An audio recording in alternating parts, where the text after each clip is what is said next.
Bismillahirrahmanirrahim. Assalamualaikum warahmatullahi wabarakatuh. Pemirsa MTA dimanapun Anda berada, Alhamdulillah kita berjumpa kembali bersama saya Muhammad Arifin dalam program Klarifikasi Ahmadiyah. Sebuah program yang dirancang khusus untuk menjawab berbagai macam keberatan, fitnah maupun tuduhan-tuduhan yang dilayangkan kepada jemaat Muslim Ahmadiyah oleh orang-orang yang tidak mengetahui jemaat Muslim Ahmadiyah atau bahkan para penentang jemaat Muslim Ahmadiyah. Untuk itu, marilah kita sapa narasumber yang telah ada di studio ini, yaitu Bapak Maulana Fazle Umar Faruk Syahid. Assalamualaikum warahmatullahi wabarakatuh. Waalaikumsalam warahmatullahi wabarakatuh. Bagaimana keadaan hari ini, Pak? Alhamdulillah sehat. Alhamdulillah. Ya, di tangan saya telah ada beberapa pertanyaan yang ingin kami ajukan kepada Bapak. Ya, pemirsa, pada episode kali ini kita akan membahas mengenai tuduhan yang dilayangkan kepada jemaat Muslim Ahmadiyah bahwa pendiri jemaat Muslim Ahmadiyah telah menjual surga, yakni pekuburan ahli surga, yaitu yang disebut Bahisti Makbara. Untuk mengetahui lebih lanjut, marilah kita bersama menyimak penjelasan dari narasumber kita. Ya Pak, yang ingin kami pertanyakan, yakni apa itu Bahisti Makbara dan apa tujuan dibuatnya, Pak? Bismillahirrahmanirrahim. Jadi pertanyaan yang tadi itu adalah tentang Bahisti Makbara ya. Iya. Jadi Bahisti Makbara itu bahasa Persia Urdu. Bahisti itu artinya adalah ahli surga. Jadi artinya adalah perkuburan ahli surga. Jadi pada tahun 1905 pendiri Jemaat Muslim Ahmadiyah Hazrat Mirza Ghulam Ahmad, Imam Mahdi dan Isa Al-Masih yang dijanjikan alaihissalatu wassalam menulis suatu risalah yang bernama Al-Wasiyat ya. Ini risalahnya ada di tangan saya. Di dalam risalah itu beliau menjelaskan bahwasanya ajal beliau semakin mendekat dan sebagaimana Allah Subhanahu wa taala pernah memberikan ru'ya dan kasyaf di dalam salah satu mimpi beliau itu bahwasanya Allah taala memperlihatkan suatu perkuburan di mana pengikut-pengikut beliau yang muttaqi itu semua dikuburkan di sana itu. Nah, kemudian akhirnya beliau pun berusaha untuk mengimplementasikan hal tersebut, di mana ini merupakan keinginan beliau sejak lama sebagaimana halnya firman dari Allah Subhanahu wa taala, di mana Allah Subhanahu wa taala berfirman di dalam surat At-Taubah ayat ke-111 bahwasanya auzubillahi minasyaitonirrajim, innallaha ashtara minal mu'minina anfusahum wa amwalahum bi anna lahumul jannah. Bahwasanya innallaha ashtara, sungguhnya Allah Subhanahu wa taala itu mengadakan suatu jual beli. Jadi Allah Subhanahu wa taala itu membeli minal mu'minin dan dari orang yang beriman. Anfusahum yaitu jiwa raga mereka, wa amwalahum dan harta benda mereka bi anna lahumul jannah. Jadi apabila seorang yang mukmin tersebut telah melakukan jual beli kepada Allah Subhanahu wa taala dengan memberikan jiwanya dan harta bendanya, maka jiwanya dan harta bendanya tersebut sudah tidak menjadi miliknya lagi, akan menjadi milik Allah Subhanahu wa taala. Nah, sebagai gantinya Allah Subhanahu wa taala itu akan memberikan surga. Jadi surga ini itu sudah dijanjikan oleh Allah Subhanahu wa taala sejak awal terhadap orang-orang yang memberikan jiwanya dan hartanya. Dan ini telah dicontohkan oleh yang mulia Rasulullah SAW dan dihidupkan kembali oleh pecinta sejati beliau, yaitu pendiri Jemaat Muslim Ahmadiyah Hazrat Mirza Ghulam Ahmad alaihissalam. Apabila kita baca sejarah dari Islam sejak awal itu ya, jadi yang mulia Rasulullah SAW sedemikian banyak beliau itu mencanangkan program-program pengorbanan harta. Jadi tidak hanya Jemaat Muslim Ahmadiyah ya, banyak program pengorbanan harta. Jadi yang mulia Rasulullah SAW mencanangkan program pengorbanan harta sebagai salah satu contohnya di dalam salah satu perang. Beliau mencanangkan program pengorbanan harta ya, di mana Hazrat Abu Bakar Siddiq radhiyallahu anhu mengorbankan seluruh dari harta kekayaannya dan hanya menyisakan Allah dan Rasulnya. Kemudian Hazrat Umar radhiyallahu anhu mengorbankan setengah dari harta kekayaannya. Nah, ini adalah contoh-contoh yang pada zaman yang mulia Rasulullah SAW. Kemudian kita ketahui bahwasanya Hazrat Utsman radhiyallahu anhu beliau mendapatkan predikat ya, disebut juga sebagai Utsman Ghani, yaitu beliau itu sedemikian rupa banyaknya memberikan pengorbanan harta di jalan Allah Subhanahu wa taala sehingga mendapatkan predikat tersebut. Kemudian beliau sendiri yang mulia Rasulullah SAW itu dalam hal membelanjakan harta itu, di dalam salah satu riwayat bahkan disebutkan sebagaimana halnya angin yang kencang, gitu ya. Bahkan kalau misalnya di bulan Ramadan itu lebih kencang lagi dalam membelanjakan harta, dalam bersedekah dan lain sebagainya. Dan jihad dengan dengan harta ini banyak sekali di dalam ayat suci Al-Quran ya, di mana apabila kita membelanjakan sesuatu harta kita, Allah Subhanahu wa taala itu menganugerahkan surga yang tadi dijelaskan di ayat yang pertama itu, di mana innallaha ashtara minal mu'minina anfusahum wa amwalahum bi anna lahumul jannah. Di situ ada kata jannah. Kemudian di ayat yang lainnya Allah Subhanahu wa taala menjelaskan bahwasanya wa tujahiduna fi sabilillahi bi amwalikum wa anfusikum di dalam surat As-Saff. Jadi hal adulukum ala tijaratin tunjikum min azabin alim tu'minuna billahi wa rasulihi wa tujahiduna fi sabilillahi bi amwalikum wa anfusikum. Jadi berjihadlah di jalan Allah itu dengan harta benda kalian dan jiwa kalian. Kemudian di ayat selanjutnya kita baca bahwasanya yaghfir lakum dzunubakum wa yudkhilkum jannatin tajri min tahtihal anhar. Dan akibat dari kita membelanjakan harta itu, membelanjakan jiwa kita itu, Allah Subhanahu wa taala itu apa yang diperlakukan oleh beliau Allah Subhanahu wa taala? Yaghfir lakum dzunubakum. Kemudian menutupi dosa-dosa kita, wa yudkhilkum jannatun tajri min tahtihal anhar, dan memasukkan kita itu, mereka itu, masukkan kalian itu kepada surga yang di bawahnya mengalir sungai-sungai, dalam surat As-Saff ayat ke-13. Nah, ini yang dicontohkan oleh yang mulia Rasulullah SAW sejak awal mula Islam itu ya, dengan program pengorbanan harta yang dijawab oleh para sahabat dengan sedemikian rupa luar biasanya, kemudian dihidupkan kembali oleh pendiri Jemaat Muslim Ahmadiyah dengan program Al-Wasiat itu, yaitu membelanjakan harta mulai dari 1/10 hingga 1/3, yang itu adalah syaratnya ya, salah satu syaratnya. Kemudian syarat yang lainnya itu adalah bertakwa, kemudian mengkhidmati sesama umat manusia dan lain sebagainya. Banyak sekali syarat-syaratnya itu. Nah, setelah itu barulah dikuburkan di perkuburan tersebut, gitu. Jadi ini juga sesuai dengan apa yang disabdakan oleh yang mulia Rasulullah SAW tadi, dan yang dicontohkan oleh yang mulia Rasulullah SAW tadi. Lalu, apakah benar orang yang dikuburkan di pekuburan Bahishti Mubarak ini akan menjadi ahli surga, begitu Pak? Jadi sebagaimana dijelaskan di dalam ayat tadi ya, bahwasanya apakah menjadi ahli surga ya, di sini dijelaskan di dalam buku Al-Wasiat, bahwasanya sesuai dengan firman Allah Subhanahu wa taala ya. Jadi innallaha ashtara minal mu'minina anfusahum bi amwalihim bi anna lahumul jannah wa amwalahum bi anna lahumul jannah, bahwasanya akan memberikan surga kepada mereka. Kemudian ayat yang sebelumnya lagi ya, yang yaghfir lakum dzunubakum yadkhulukum jannatun tajri min tahtihal anhar, Saff ayat 13 tadi.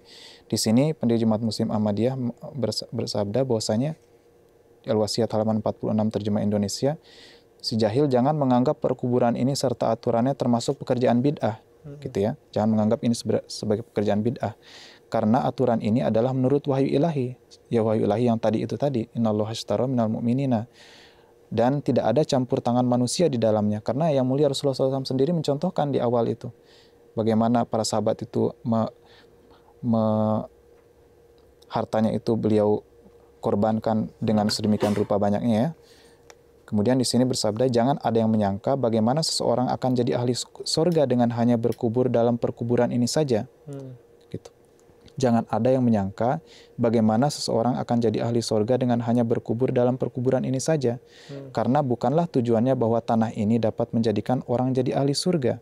Bahkan tujuan perkataannya adalah hanya ahli surga saja yang dikuburkan di sini. Jadi tanah ini, tanah Bahishti Maqbarah ini tidak semata-mata serta-merta menjadikan orang itu sebagai ahli surga, akan tapi tindak tanduk dari orang tersebutlah yang menjadikan orang tersebut mendapatkan predikat bisa dan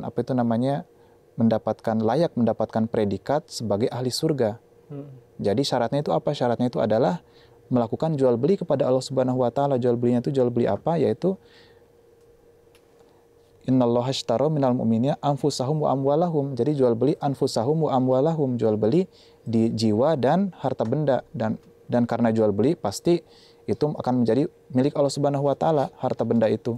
Nah, untuk mengembalikannya Allah Subhanahu wa taala itu memberikan apa? Memberikan surga, dan ini sudah merupakan dijanjikan oleh Allah Subhanahu wa taala surga tersebut gitu. Jadi ini bukan dibuat-buat oleh manusia, akan tapi janji surga tersebut itu sudah ada diberikan oleh Allah Subhanahu wa taala di dalam Al-Qur'an. Bisa diperjelas Pak syarat-syarat untuk dikuburkan di pekuburan tersebut? Ya seperti tadi ada salah satu syarat yang telah Bapak katakan, yakni menjadi ikut ke dalam program Al-Wasiat gitu. Apakah ada syarat-syarat lain gitu yang mendukung? Jadi syarat-syarat utama ya, dibandingkan syarat-syarat yang lain, yang paling utama itu adalah dua tadi ya. Yaitu adalah syarat yang kedua. Kalau syarat pertama kan hanya menyumbangkan untuk organisasi ya, untuk jalan organisasi. Kemudian yang kedua itu adalah ya tadi 1/10 hingga 1/3, mengorbankan 1/10 hingga 1/3 dari harta bendanya. Di syarat kedua ini adalah di halaman 38, syarat kedua ialah di antara semua jemaat yang dapat berkubur di kuburan ini hanyalah orang yang berwasiat bahwa sudah meninggalnya 1/10 dari harta peninggalannya akan dipergunakan untuk penyiaran Islam. Kemudian yang ketiga itu adalah bahwasanya hendaknya muttaqi, menjauhi segala yang haram, tidak berbuat syirik dan bid'ah, muslim yang benar dan bersih. Dan sini perlu disampaikan juga ya tujuan dari Bais Makbarah itu tadi yang terlewat ya. Jadi hendaknya pekuburan ini akan jadi makam peristirahatan warga jemaat ini yang bersih hatinya dan betul-betul telah mendahulukan agama daripada dunia, sudah meninggalkan cinta kepada dunia dan semata-mata untuk Tuhan, serta mengadakan perubahan suci dalam dirinya dan memperlihatkan contoh kesetiaan dan kebenaran seperti sahabat-sahabat yang mulia Rasulullah SAW. Jadi ini bukan suatu hal yang baru, akan tapi sebagaimana dicontohkan oleh para sahabat yang mulia Rasulullah SAW, yaitu mereka lebih mendahulukan agama daripada dunia, dan mereka memperlihatkan suatu perubahan yang sedemikian rupa besarnya dalam diri mereka, perubahan rohani tentunya. Jadi sebagaimana halnya yang disabdakan oleh yang mulia Rasulullah SAW dan juga dinubuatkan juga sebenarnya ya program ini itu ya. Jadi di dalam Sahih Muslim bab zikrud dajjal wa sifatuhu wa ma ma'ahu, ini ada satu hadis yang penting yang juga merupakan nubuatan bahwasanya Isa Al-Masih di akhir zaman itu akan menghidupkan kembali ajaran yang mulia Rasulullah SAW dengan sistem wasiat tadi, yaitu orang yang melakukan suatu jual beli dengan Allah Subhanahu wa taala. Di sini jelaskan bahwasanya hatta yudrikhu bibabiluddin fayaktulahu. Jadi ini adalah hadis yang paling panjang di Muslim bab zikrud dajjal itu, di mana di tengah-tengah hadis tersebut dijelaskan bahwasanya Isa ibnu Maryam itu yang akan datang kelak itu akan membunuh Dajjal di Babi Lut, di di gerbang Lut, kemudian membunuhnya. Summa ya'ti Isa ibnu Maryam qaumun qad asamuhumullahu minhu fayamsahu an wujuhihim wa yuhaddisuhum bidarajatihim fil jannah. Di dalam Muslim bab zikrud dajjal wa sifatuhu wa ma ma'ahu. Artinya adalah lalu Isa ibnu Maryam mendatangi suatu kaum yang dijaga oleh Allah dari Dajjal. Dia mengusap wajahnya, yaitu Isa ibnu Maryam mengusap wajahnya dan menerangkan derajat mereka di surga. Jadi ini sudah disabdakan oleh yang mulia Rasulullah SAW 1400 tahun yang lalu, bahwasanya Isa ibnu Maryam kelak itu yang memiliki suatu golongan, di mana golongan tersebut itu akan dia jelaskan derajatnya kelak itu di surga. Karena telah mengapa menjelaskan derajatnya di sorga? Karena derajat mereka itu sedemikian tinggi, karena telah melakukan jual beli dengan Allah Subhanahu wa taala. Jual beli apa? Jual beli sebagaimana yang telah dijelaskan oleh Allah Subhanahu wa taala di dalam ayat tadi, innallaha ashtara minal mu'minina anfusahum wa amwalahum bi anna lahumul jannah, yaitu mereka melakukan jual beli, bahwasanya mereka memberikan jiwa dan harta mereka kepada Allah Subhanahu wa taala, dan sebagai gantinya Allah Subhanahu wa taala memberikan surga baginya. Ya, lalu apakah jika ada orang yang berwasiat, namun di tengah jalan dari wasiatnya tersebut dia mabuk-mabukan, bermain judi, nah apakah yang seperti ini masih bisa dikuburkan di kuburan tersebut, Pak? Karena kan dia masih dalam status wasiat gitu. Jadi seiring dengan berjalannya jemaat yang sudah kurang lebih 100 tahun lebih lamanya ya, Jadi seiring dengan berjalannya waktu, maka anggota-anggota jemaat yang sudah masuk ke dalam nizam wasiat, mereka ada juga karena faktor dari mereka sendiri, mereka mengalami ketergelinciran. Jadi setelah mereka berjanji bahwasanya kita itu akan mendahulukan agama daripada dunia, kemudian akan membelanjakan harta 1/10 ya. Kan tapi karena ketidakberuntungan mereka, mereka pun terjerumus ke dalam keburukan, kemudian pada akhirnya mereka meninggal, kemudian mereka meninggal dalam keadaan seperti itu, maka apa yang diperlakukan oleh jemaat, dan memang ini juga sudah dicontohkan juga ya oleh pendiri Jemaat Muslim Ahmadiyah di syarat-syarat al-wasiat itu yang cukup banyak juga di sini. Jadi ada salah satu contohnya bagaimana apabila salah seorang yang berjanji wasiat itu kemudian mendapatkan wabah pes dan lain sebagainya, apakah dikuburkan di sana atau tidak. Di sini sudah dijelaskan sebenarnya, tapi untuk kasus seperti ini jemaat itu akan menarik kembali wasiatnya itu. Jadi apabila karena ini sudah melawan syarat yang ketiga, sudah bertolak dari syarat yang ketiga, yaitu seseorang yang berwasiat itu harus seorang yang bertakwa. Itu yang mendahulukan dunia, mendahulukan agama daripada dunianya dan melakukan suatu perubahan ruhani yang besar di dalam kehidupannya. Ini dalam syarat yang ketiga. Jadi kalau misalnya salah satu syaratnya itu tidak dipenuhi, maka tidak bisa masuk ke dalam kategori yang sebagaimana Allah Subhanahu wa taala mengkategorikannya sebagai ahli surga yang berhak untuk mendapatkan surga, sebagaimana ayat tadi, yaitu innallaha ashtara minal mu'minina anfusahum wa amwalahum bi anna lahumul jannah, dalam surat At-Taubah ayat ke-111 tadi. Lalu apakah jika seseorang telah memenuhi syarat-syarat yang ditentukan, tetapi mereka meninggal di tempat lain atau di negara lain, bahkan di negara yang jauh, apakah mereka masih dapat dikuburkan di perkuburan tersebut? Jadi berkenaan dengan hal ini ya, jadi bisa saja mereka dikuburkan di Baisi Makbarah ya, Baisi Makbarah yang ada di Kadian maupun di Rabuah, dengan syarat mereka tentunya memiliki sarana kemampuan untuk mentransfer jenazah tersebut dari tempatnya meninggal sampai ke Kadian atau Rabuah. Kalau tidak, maka yang sebagaimana halnya di seluruh dunia ya, sekarang di seluruh dunia ini banyak bertebaran, banyak dicanangkan perkuburan musian. Seperti itu. Jadi mereka dikuburkan di situ, kemudian katbahnya itu ada di Kadian maupun Rabuah. Jadi perlu dijelaskan juga ya mengenai pekuburan Bahisti Makbarah ini kalau secara sederhananya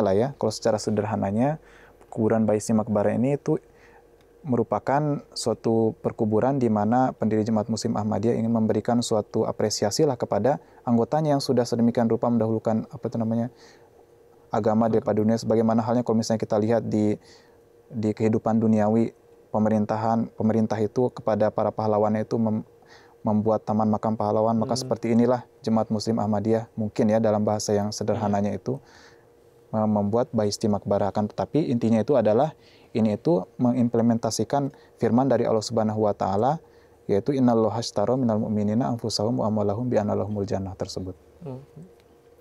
Baik Pak, untuk selanjutnya dipersilahkan kepada Bapak untuk memberikan kesimpulan dari apa yang telah kita bahas sebelumnya. Jadi program Al-Wasiat yang dicanangkan oleh pendiri Jemaat Muslim Ahmadiyah, yaitu Isa Al-Masih yang janjikan Hazrat Mirza Ghulam Ahmad alaihissalatu wassalam ini, jadi pada dasarnya adalah contoh yang diperlihatkan oleh Yang Mulia Rasulullah Shallallahu Alaihi Wasallam 1400 tahun yang lalu, di mana beliau sedemikian banyak mencanangkan gerakan pengorbanan harta yang diterima oleh para sahabat dengan sukarela, dengan sangat mencengangkan sekali, sebagaimana halnya yang dicontohkan oleh Hazrat Abu Bakar radhiyallahu anhu dan Hazrat Umar, kemudian Hazrat Utsman dan sahabat-sahabat beliau yang lainnya.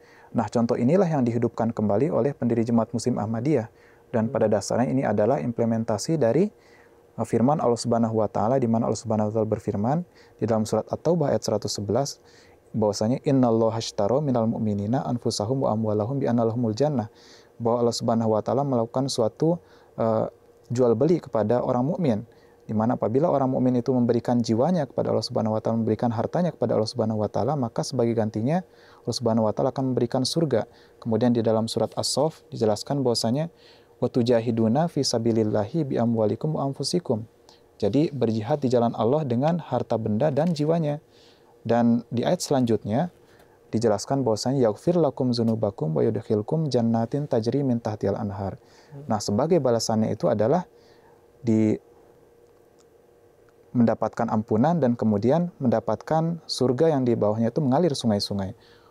Oleh karena itu, sebagaimana halnya yang disabdakan oleh Yang Mulia Rasulullah SAW, bahwasanya nanti kelak Isa ibnu Maryam itu di akhir zaman itu akan memiliki suatu golongan di mana Isa ibnu Maryam kelak itu akan menerangkan derajat mereka di surga di dalam Muslim bab zikrud dajjal wasifatuhu wa mamahu. Jadi sudah jelas di sini bahwasanya Isa ibnu Maryam, Isa al-Masih yang dijanjikan kelak itu akan membuat suatu inisiasi, suatu gerakan, di mana gerakan pengorbanan sebagaimana dicontohkan oleh Yang Mulia Rasulullah SAW, di mana mereka di dalamnya itu mengorbankan harta sedemikian rupa banyaknya sebagaimana dicontohkan oleh sahabat-sahabat Yang Mulia Rasulullah SAW, dan memperlihatkan ketakwaan dan lebih mengutamakan kepentingan agama daripada kepentingan dunianya, dan mengadakan suatu perubahan rohani, perubahan suci dalam dirinya, dan memperlihatkan contoh kesetiaan dan kebenaran seperti sahabat-sahabat Yang Mulia Rasulullah SAW. Jadi ini bukan merupakan suatu hal yang baru, tapi ini merupakan suatu usaha yang untuk menghidupkan kembali apa yang pernah dicontohkan oleh Yang Mulia Rasulullah SAW 1400 tahun yang lampau. Ya. Terima kasih Bapak atas penjelasannya. Baiklah pemirsa, alhamdulillah kita telah sampai pada penghujung acara. Semoga apa yang dijelaskan oleh narasumber kita kali ini dapat menjadi sebuah pencerahan dan dapat menjawab tuduhan-tuduhan yang dilayangkan kepada jemaat Muslim Ahmadiyah. Dan terima kasih pula kepada pemirsa yang setia menemani kami dari awal sampai akhir. Dan saya selaku pembawa acara mohon undur diri. Sampai jumpa lagi. Assalamualaikum warahmatullahi wabarakatuh.